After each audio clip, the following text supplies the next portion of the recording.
मुझसे इतना है गिला। हमारी साड़ियाँ तैयार हो गई हैं तो आप जल्दी भिजवा दीजिए। जी हाँ जी, खुदा हाफिज़। ले आए आप उसे? बड़ी फिक्र है तुम सबको उसकी। सबसे मुराद तुम्हारे बाबा और कौन? और वो हफ्सा, उन साहिबा ने मुंह फुलाया हुआ है, वरना अभी तक आके वो भी पूछ चुकी होती उसका। फिर आपने क्या सोचा हफ्सा के बारे में? सोचना क्या है, जब ऐसी बहू को मना कर ला सकते हैं हम, जो हर वक्त हमें खटकती है, तो अपनी बेटी की खुशियों के लिए उसके ससुराल भी जा सकते हैं। कमाल है, सबकी खुशियों की फिक्र है आपको, सिवाय मेरे। क्या चाहिए हमारे बेटे को? कहो, हमारे बस में होगा तो करेंगे तुम्हारे लिए। वो एक्चुअली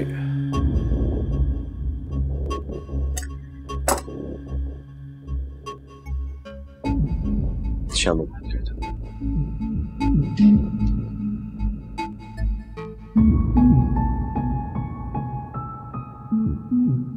बेगम साहिबा चाय। नूरबानो, खैरियत तो है? आज चाय तुम लेकर आई हो, अंजला कहाँ है? जी, अंजला की तबीयत पूरी तरह कहाँ संभली थी बेगम साहिबा। वैसे भी नूरबानो को हलाल करके खाने की आदत है। सुनो जी, क्या तुम वाकई अपनी बेटी का बोझ कम करने के लिए यहाँ आई हो? जी ऐसा ही है। हमें क्यों लगता है कि ऐसा नहीं है, बात कुछ और है। हम जानते हैं तुम जैसी हठ धर्म हमें कुछ नहीं बताएगी, इसलिए जा सकती हो तुम। शुक्रिया बेगम साहिबा।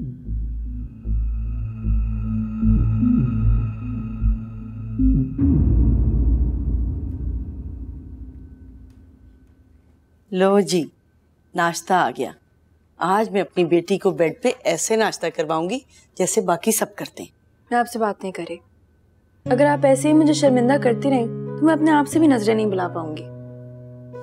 हम दोनों सिर्फ माँ बेटियां नहीं, सहेलियां भी तो हैं। तो तुम ये सोचो ही मत कि मैं तुम्हारी माँ हूँ, बल्कि मुझे अपनी सहेली समझोगी ना, तो ये नजरें मिलाने का और चुराने का चक्कर ही खत्म हो जाएगा। लेकिन खाला, चलो छोड़ो, पहले नाश्ता करो।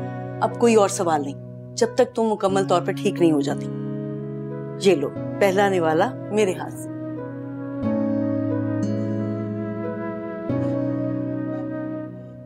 सोचती हूँ कि अगर मेरी सगी माँ होती तो वो भी मुझसे इतना प्यार नहीं करती। क्यों ना करती? माँ को तो बेटियों के लाड उठाने में बहुत सरूर मिलता है। ये लो, जूस पियो। अच्छा ये बताओ, वो आया था क्या? कौन? वो ही बेगम जलाल का जलील बेटा। नहीं।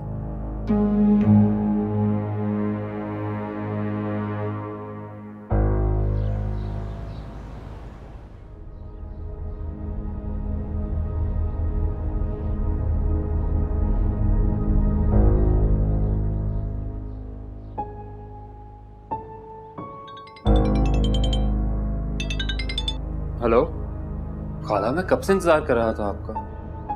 बेटा मैं तुम्हें बड़ी मुश्किल से फोन कर रही हूँ। तुम्हें पता चल गया होगा कि मैं अंजला के साथ बेगम साहिबा के घर आ गई।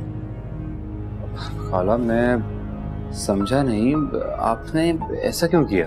बस बेटा, कोई और रास्ता सुझाई नहीं दिया।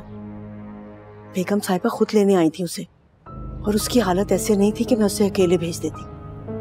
चलें, ये तो अच्छा किया आपने, उसका भी कुछ बोझ कम हो जाएगा। अच्छा खाला, आपने पूछा उससे, कुछ बताया उसने कि वो वापस घर क्यों नहीं आना चाहती थी? आपको पता है उसने पहली दफा ऐसा कहा है। वो बेटा, मुझे लगता है कोई आ रहा है, मैं तुमसे बाद में बात करती हूँ, ठीक है?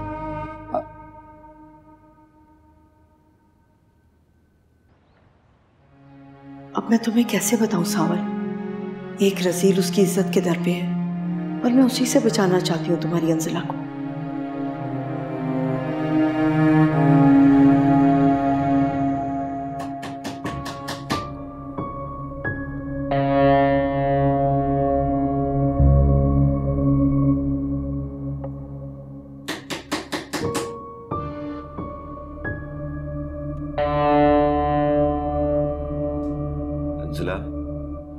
अंजिला मैं शजी, प्लीज मेरी एक बात सुन लो।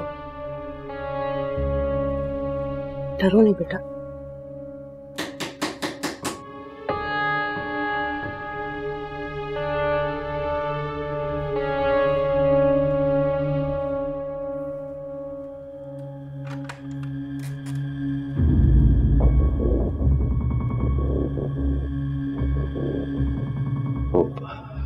अंजिला का क्या काम है अंजिला से?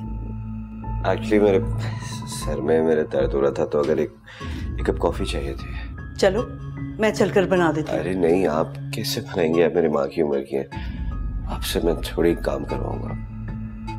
तुम जानते हो तुम्हारा अंजिला से क्या रिश्ता है? ये आप क्यों पूछ रहे हैं? वो तुम्हारी भाभी है, तुम्हारे भाई की बेवा, और उसका एहतराम वाजिब है तुम पर।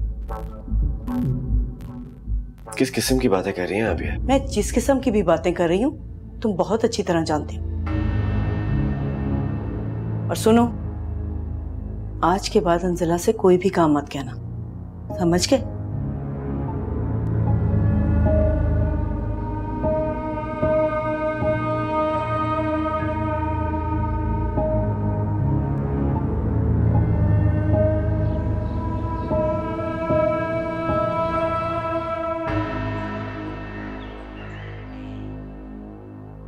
अम्मी, मुझे आपसे एक जरूरी बात करनी है। हाँ हाँ कहो। मेरे कामों के लिए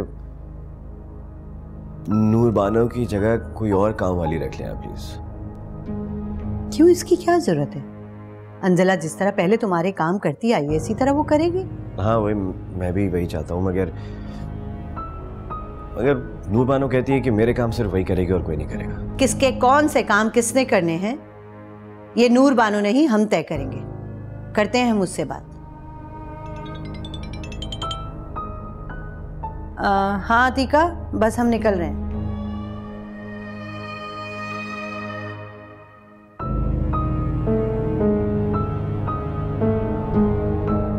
इसका मतलब है कि तुम्हें किसी बात की कोई खबर नहीं है। मेरी मामा तुम्हारे घर में मौजूद है, उसूलन तो तुम्हें उनसे मिलना चाहिए। मुझे तो किसी ने बताया ही नहीं, और वैसे भी घर पे है ही कौन? अम्मी तुम्हारी अम्मी की आवभगत में लगी हुई होंगी और अब्बू नमाज पढ़ने गए हुए होंगे। अच्छा चलो तुम फोन रखो, मैं जाके देखता हूँ, कहीं इस बात का भी बुरा ना मान जाए। जैन, इस वक्त वो तुम्हारी अम्मी से एक्सक्यूज करने आई है। एक्सक्यूज? और तुम्हारी अम्मी? खानों में कुछ अजीब सा लगा मुझे। जैन, अब तुम ऐसे भी मत कहो, वो मेरी मामा है और वो मेरे लिए कुछ भी कर सकती हैं। अच्छा चलो तुम फोन रखो, मैं जाके मिलता हूँ उनसे। अल्लाह हाफ़िज़।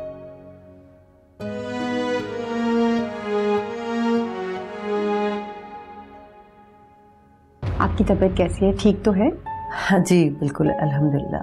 अस्सलाम वालेकुम। वालेकुम अस्सलाम। हमने सुना था कि आपको हमारी कोई बात बुरी लगी, बस इसीलिए हम माजरत करने चले आए। अरे जाने दीजिए बेगम जलाल, बातों का क्या है, अगर दिल पे ना लगे तो गुजर ही जाती हैं। ये तो अच्छा कहा आपने। इसका मतलब ये है कि आपको हमारी कोई बात दिल पर लगी ही नहीं। अरे छोड़िए भी इस बात को, आप तो ये बताइए क्या खिदमत करूं आपकी, चाय या फिर कुछ और? मैं जूस लेके आता हूँ। नहीं बेटा नहीं, आप प्लीज तकलीफ मत कीजिए। हम बेटियों के घर में कुछ खाने पीने के रवादार नहीं हैं। आपकी बेटी एक बार हमारे घर आ जाए, 100 जुग जुग आ जाए, वो बिल्कुल हमारी बेटी जैसी होगी। लेकिन अभी तो हमें कुछ खिदमत का मौका दीजिए ना। हमने कहा ना, किसी तकल्लुफ की जरूरत नहीं है। अलबत्ता अगर आपको नागवार ना गुजरे तो हम वो कमरा जरूर देखना चाहेंगे जहां हमारी लाडो पली बेटी ने रहना होगा। हाँ हाँ क्यों नहीं, आइए मैं आपको कमरा दिखाती हूँ।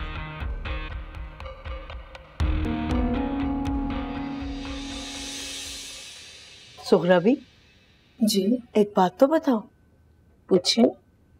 ये आज घर में इतनी खामोशी क्यों?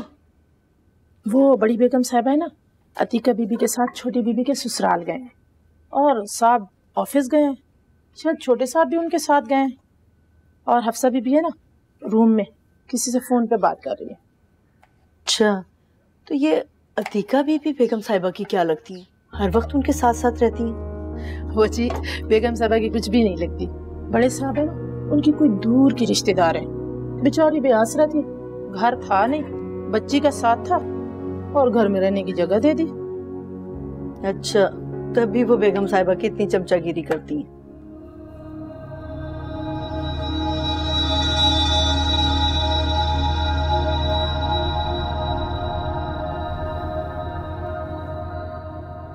तुमको क्या लगता है तुम जिसको लेकर आई हो तुम बचा लेगी क्या? मेरी बात मान क्यों लेती है? मुझसे शादी कर लो,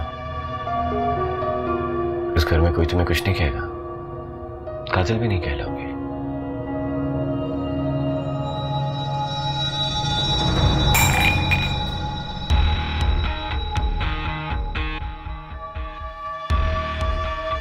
शज्जी, आज के बाद से अगर तुमने मुझे हाथ लगाया तो अच्छा नहीं होगा। मेरी बेटी पर तो कत्ल का इल्जाम है, लेकिन मैं तुम्हें जान से मार दूंगी।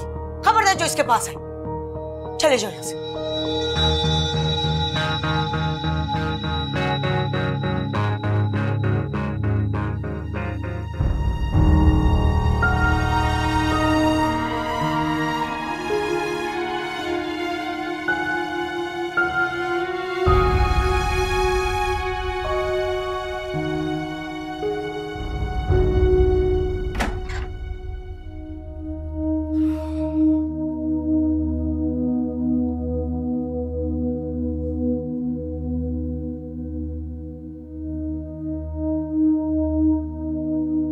क्या हुआ? बाहर से भागते हुए क्यों आ रहे थे? खैरियत? ऐसी भी कोई बात नहीं है। सांस तो ऐसा फूल रही है जैसे या तो पुलिस पीछे लगी है या कुत्ते। हर वक्त मजाक का नहीं होता, समझ आई? इतना गुस्से में क्यों? किस पे गुस्सा है? उन्हीं लोगों पे जो हर वक्त अंजला के पीछे लगे रहते हैं। Oh I see, you mean Noor Bano, right? वही। अम्मी जान के कमरे में पता नहीं क्या अलमारियों में से निकाल रही थी, पकड़ा तो गुराने लगी मेरे पे, और लिहाज के लिए मैंने उसका। हाँ तो क्यों पकड़ा? उसे चोरी करने देते और फिर सबको बुला देते, यूं तुम्हारा काम हो जाता। कैसा काम? तुम उसे पकड़वाते और फिर चोरी का माल उसके पास से बरामद होता और यूं तुम्हारी अम्मी उन्हें घर से निकाल कर बाहर कर देती। तुम्हें यकीन है कि ऐसा करने से अम्मी जान उसे घर से निकाल देती? और देखो अब तुम पछता रहे हो कि तुमने क्यों लिहाज किया उनका। क्या तुम्हें यकीन है कि इस तरह करने से अम्मी जान उन्हें घर से निकाल देंगे? अपनी अम्मी को मुझसे बेहतर तुम जानते हो, और ममानी किसी का लिहाज नहीं करती, किसी का जुर्म माफ नहीं करती। अच्छा तो फिर रुक क्यों गए? बोलो क्या कहना चाहते हो? करोगी मेरी मदद? हाँ, लेकिन शायद। ये तुम हर वक्त इतनी मुश्किल बातें क्यों करती हो? नहीं चाहिए मुझे तुम्हारी मदद, ठीक है? ओके, मुझे भी कोई शौक नहीं है तुम्हारी मदद करने का। As you wish.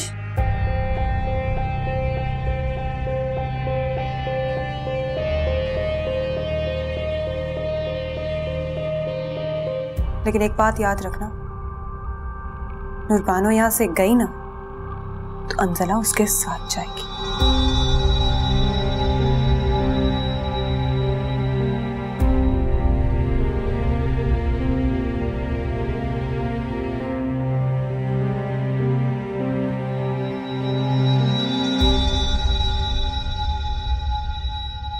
जैन का घर देखकर आज हमारा दिल बहुत खराब हुआ है अधिका। देखो ना, इतने नाजों में पली लड़की कैसे घर में जाके बसने वाली है। हफ्सा ने अपने साथ बहुत बुरा किया है। भाभी, अभी तो आपकी बेटी आपके घर पर है, आप चाहें तो। नहीं अतीका, उसका निकाह हो चुका है, अब हम चाहें भी तो उसे नहीं रोक सकते। तो फिर आप दामाद और अपनी बेटी को कोई घर दे दीजिए, आपके पास तो बहुत सारे घर खाली पड़े हुए हैं।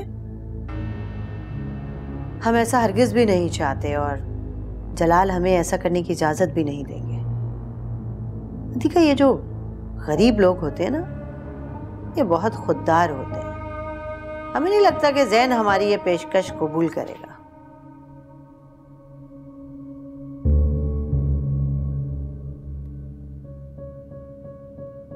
अंजला, चाय मैं देती हूँ, तुम जाओ।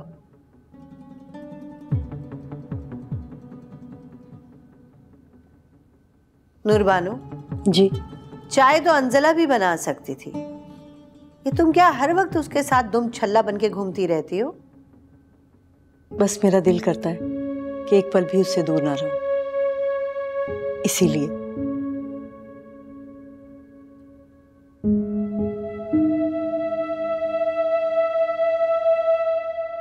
मैं खुद चाय बना लूंगी, रहने दो।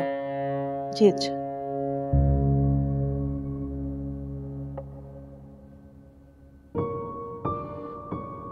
क्या हुआ भाभी, आप क्या सोचने लगी? हम ये सोच रहे हैं अतीका कि ये नूर बानो हर वक्त अंजला के साथ साए की तरह क्यों फिरती रहती है? ये कोई मसलियत है या इसके पीछे कोई राज छुपा हुआ है?